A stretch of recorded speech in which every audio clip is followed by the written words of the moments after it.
Assalamualaikum warahmatullahi wabarakatuh. Selamat berjumpa kembali dalam kegiatan pembelajaran jarak jauh. Saya ingatkan, tetaplah awali proses pembelajaran dengan doa agar mendapat rahmat dari Allah dan ilmu yang didapat menjadi berkah. Belajarlah dengan semangat dan penuh keikhlasan. Pada pertemuan kali ini, kita akan membahas tentang statistika. Belakangan, kita selalu disuguhi oleh informasi tentang berapa pertambahan penderita COVID-19 yang positif, berapa banyak yang menjadi PDP, berapa banyak yang menjadi ODP. Dari yang menderita COVID tersebut, berapa orang yang sehat, berapa orang yang meninggal, itu selalu diinformasikan setiap hari. Informasi itu ditampilkan dalam bentuk tabel, angka-angka maupun dalam bentuk diagram ataupun grafik. Yang mendasari informasi tersebut adalah ilmu statistika. Dalam penggunaannya kelak, akan ada banyak aplikasi yang bisa digunakan, seperti SPSS, mini tabulasi, Lisrel, dan banyak lagi aplikasi lainnya. Sementara dasar hitungannya sederhana, hanya berupa operasi penjumlahan, perkalian, dan pembagian. Bukan operasi yang sulit, karena sudah dipandu dengan rumus yang pasti. Untuk apa kalian perlu mempelajari ini? Tujuan kalian tingkat SMK mempelajari materi statistika adalah agar kalian bisa menggunakan statistika untuk perhitungan-perhitungan sederhana yang ada dalam kehidupan sehari-hari.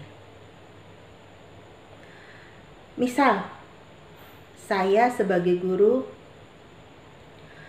hal sederhana yang bisa saya gunakan dari ilmu statistika adalah ketika saya ingin mengetahui kemampuan matematika siswa saya, maka saya harus mengambil data berapa nilai yang diperoleh oleh siswa saya ketika saya mengujinya. Dari nilai-nilai tersebut, saya akan analisa dan saya akan lihat apakah daya serap yang diterima oleh siswa saya sudah cukup bagus atau masih jauh di luar jangkauan. Itu sederhananya. Dan nanti hasilnya bisa saya jadikan alat evaluasi untuk mengambil keputusan tindakan apa yang harus saya lakukan. Itu salah satu kegunaan sederhananya. Untuk kalian misalnya anak TPTU, suatu saat nanti kalian bekerja, memasang instalasi pendingin. Ada banyak perumahan baru yang tingkat menengah ke atas sedang dibangun. Kota Pekanbaru dengan kondisi yang panas sangat membutuhkan AC. Nah, kalian anak TPTU bila ingin berwirausaha perlu melakukan survei. Produk apa yang tahan lama, tahan banting, laku di pasaran, kemudian produknya tidak cengeng, tidak gampang rusak, harga terjangkau. Apa gunanya? Agar kalian bisa mengambil keputusan produk apa yang akan kalian sebarkan, akan kalian gunakan Dengan perusahaan apa kalian akan bekerja sama? Itu salah satu ilmu sederhananya yang bisa kalian gunakan. Ya, yang sederhana, tidak sampai yang rumit-rumit. Karena yang akan diajarkan kepada kalian adalah statistika yang sederhana. Bagaimana pembahasannya? Maka nanti akan kita bahas tentang statistika itu sendiri. Baiklah, sekarang kita akan masuk kepada materi.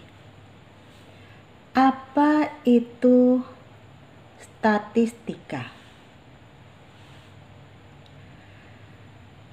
Statistika adalah ilmu yang mempelajari bagaimana cara merencanakan, mengumpulkan, menganalisa, lalu menginterpretasikan, dan akhirnya mempresentasikan serta menarik kesimpulan sebuah data.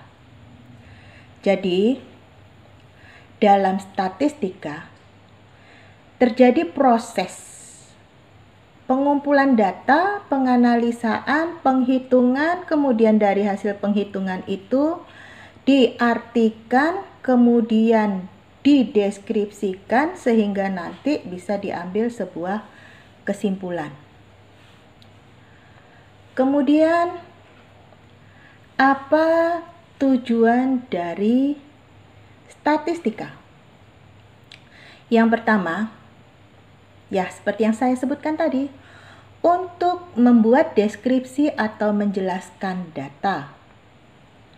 Kemudian yang kedua, untuk membantu membuat perkiraan berdasarkan data yang dianalisis. Yang berikutnya, untuk membantu membuat perkiraan mengenai sebuah hipotesa. Perkiraan tersebut nantinya dipakai sebagai dasar pengambilan keputusan. Contoh, informasi tentang perkembangan COVID di Pekanbaru atau di Provinsi Riau. Dikumpulkan data setiap hari, berapa yang sakit, berapa yang terjangkit, berapa yang PDP, berapa yang positif, berapa yang ODP. Kemudian dari data yang tersebut, setelah diolah sedemikian rupa, dapat sebuah gambaran. Kemudian dari gambaran tersebut dianalisis. Bila ternyata terjadi lonjakan misalnya, maka dicari perkiraannya, dicari sebuah hipotesa apa penyebab kelonjakan tersebut. Apakah karena mulai kurangnya tanggung jawab masyarakat saat melindungi dirinya, atau memang begitu banyaknya orang yang belum diperiksa. Nah, itu didapatkan datanya dari statistika. Statistika ilmunya, kemudian proses pendataan dan penghitungannya itu disebut statistik. Kemudian, apa fungsi dari statistika? Yang pertama, fungsi deskripsi. Fungsi statistik untuk mendeskripsikan, menerangkan data dan peristiwa yang dikumpulkan melalui proses penelitian dan penyelidikan, namun belum sampai pada tahap pengambilan kesimpulan. Yang kedua, fungsi inferensi. Fungsi inferensi adalah fungsi statistik untuk memprediksi dan mengendalikan seluruh populasi berdasarkan data, gejala, dan peristiwa yang ada pada proses penelitian. Fungsi ini dimulai dengan membuat suatu estimasi atau perkiraan dan hipotesis. Nah, untuk kalian tingkat SMK, yang akan kalian pelajari hanya sampai di fungsi deskriptif. Data yang diperoleh dalam statistik itu data yang diambil melalui sebuah survei dan penelitian. Bukan karena katanya-katanya, bukan karena hanya diperhatikan, tapi betul-betul dilakukan penelitian. Dalam melakukan penelitian nanti kalian akan mengenal istilah populasi, sampel, data, datum, dan beberapa istilah lainnya. Itu istilah-istilah yang biasa terpakai dalam proses kegiatan statistik. Apa itu populasi? Populasi adalah keseluruhan objek penelitian. Sedangkan sampel merupakan sebagian dari populasi. Tapi tidak selamanya sampel itu sebagian dari populasi. Contohnya begini. Saya sebagai guru matematika ingin meneliti kemampuan matematika siswa kelas 12 TPTU 2. Maka yang menjadi populasi penelitian saya adalah siswa kelas 12 TPTU 2. Karena 12 TPTU 2 siswanya tidak begitu banyak, hanya lebih kurang 34 orang, saya akan bisa menelitinya per tiap-tiap objek. Maka seluruh populasi tersebut bisa saya jadikan sampel. Ingat ya tadi, contohnya saya ingin meneliti kemampuan matematika siswa kelas 12 TPTU 2. Maka sampelnya adalah seluruh siswa kelas 12 TPTU 2.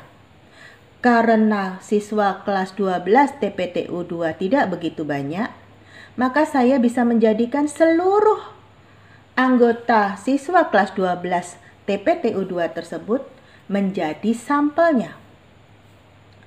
Tapi bila penelitian saya ingin mengetahui kemampuan matematika siswa SMK Negeri 5 Pekanbaru, di atas 1.500 siswa, tentu saya nggak akan sanggup mengolahnya satu persatu. Saya ambil perwakilan dari siswa kelas 10, dari siswa kelas 11, dan dari siswa kelas 12. Saya ambil sebagian. Maka ini yang disebut sampel merupakan sebagian dari populasi. Karena ketika saya ingin meneliti kemampuan matematika siswa SMK Negeri 5 Pekanbaru, maka yang menjadi populasi adalah seluruh siswa SMK Negeri 5 Pekanbaru. Karena tidak seluruh siswa saya ambil menjadi objek penelitian, hanya sebagian saja, maka sampelnya saya ambil perwakilan. Jadi, perlu diingat, sampel bisa diambil dari sebagian populasi, tapi bisa juga seluruh populasi dijadikan sampel dengan syarat kapan? Ketika populasi kecil, maka seluruh populasi bisa dijadikan sampel. Tapi ketika populasi besar, maka akan lebih ringan ketika kita mengambil sampel hanya sebagian dari populasi tersebut. Nah, sekarang data. Apa itu data? Data adalah sekumpulan fakta dari hasil pengukuran ataupun pengamatan yang bentuknya bisa berupa angka, kata-kata, ataupun gambar. Misal begini, kalau contohnya tadi ingin mengetahui kemampuan matematika siswa SMK 5, maka datanya itu berupa hasil ulangan, berupa angka-angka. Tapi bila saya ingin mencari informasi tentang kepuasan siswa menerima pembelajaran dari saya, maka informasinya nanti akan ada sangat puas, biasa-biasa saja, mengecewakan. Nah, itu dalam bentuk kata-kata. Atau nanti ada dalam bentuk emot. Nah, Berikutnya adalah datum. Apa itu datum? Datum adalah informasi atau keterangan yang diperoleh dari suatu pengamatan ataupun pengukuran yang berupa angka, kata-kata, atau simbol. Nah, datum itu adalah isinya data, informasinya itu sendiri. Contohnya begini. Berikut ini adalah informasi tentang nilai matematika 10 orang siswa. Nilainya adalah 90, 54, 70, 89, 60, 60, 85, 54, 70, 90. Sekumpulan informasi nilai, inilah yang disebut sebagai data. Kemudian, nilai 89 atau nilai 70, itu yang disebut sebagai datum. Jadi, data itu kumpulan dari datum. Datum itu adalah informasi dari sebuah data. Bisa bedakan mana yang data, mana yang datum. Nah, bicara tentang data, nanti akan ada yang disebut data tunggal, ada yang disebut data kelompok. Apa itu data tunggal? Data tunggal adalah data yang dituliskan atau dipaparkan dengan mendaftar setiap datum satu persatu. Seperti contoh sebelumnya, itu adalah data tunggal. Ada 10 data, ke 10-10-nya dipaparkan. Kalau data kelompok, itu adalah data yang dituliskan atau dipaparkan dalam bentuk interval kelas. Nah, ini tidak dipaparkan satu persatu. Kalau tadi kan dituliskan misalnya 90, 60, 45. Setiap datumnya dituliskan. Kalau data kelompok tidak. Akan ada sebuah kelas interval di dalamnya. Misalnya, data dari nilai 60 sampai 70 ada 6 orang. 71 sampai 80 ada 7 orang.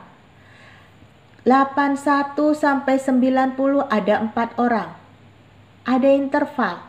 Kita tidak tahu 61 sampai 70 tadi itu apakah nilainya 61, 62, 63, 64. Berapa nilainya itu kita tidak tahu. Yang pasti dari 61 sampai 70 ada 7 orang. Nah, data yang ditampilkan seperti itu adalah data kelompok. Itu tadi sedikit paparan pengenalan tentang statistik. Berikutnya, kita akan membahas tentang statistik data tunggal. Apa saja yang akan kita hitung dalam statistik data tunggal. Baiklah, akan kita lanjutkan pada video berikutnya.